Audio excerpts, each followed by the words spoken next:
Quelle que soit la situation, par la prière, faites connaître à Dieu vos besoins. Voilà Jésus. Amen. Quels sont l'objet de vos pensées?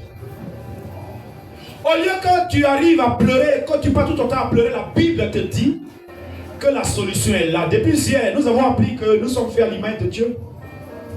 Le Seigneur t'a promis de ne jamais nous abandonner. Mais cela dépendra de toi maintenant. L'image que tu as déjà enregistrée dans ton cœur, c'est quoi? Le pays, ça ne va pas dans le pays. Tout est compliqué dans le pays. C'est ce que tu as emmagasiné dans ton esprit. Rien ne va dans le pays. C'est dur dans le pays. Il n'y a pas de travail dans le pays. Bien aimé, ces choses, c'est des réalités. Mais ça ne te concerne pas. Voilà Jésus. C'est ce que tu vois, c'est la réalité que tu vois dans le pays. Mais ça ne te concerne pas parce que toi, tu es l'image de Dieu. Tu es l'image de Dieu. Ce qui se passe dans le pays là, ça ne te concerne pas. Donc tes pensées doivent être des pensées d'optimisme. Des pensées de foi. Est-ce que je parle à une personne ce soir? Ça ne va pas dans le pays. Mais ça ne te concerne pas. Parce que toi, tu as une relation avec l'auteur du pays. Tu as une relation avec l'auteur du pays. On n'embauche plus les gens à la zone industrielle.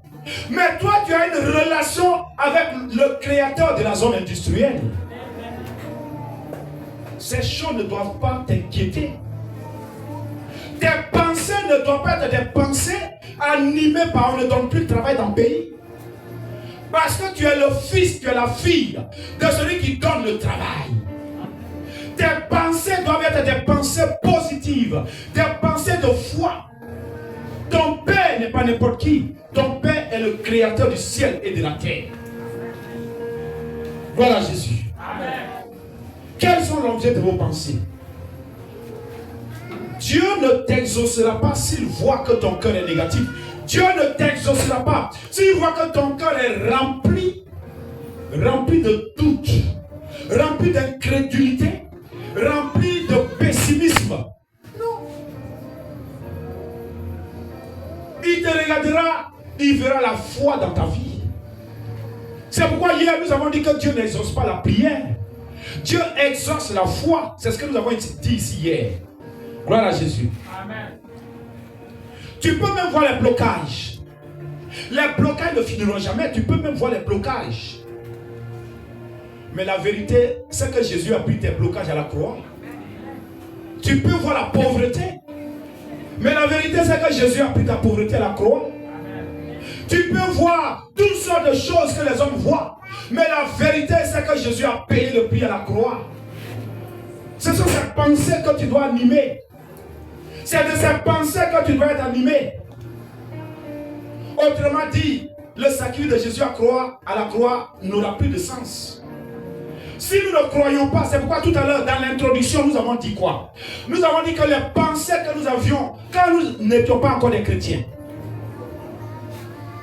on était animé des pensées quand on n'était pas encore enfant de Dieu. On était animé des pensées négatives. C'est pourquoi les élèves trichent. Parce que ceux qui trichent, ils n'ont pas d'espoir. C'est pourquoi les gens volent.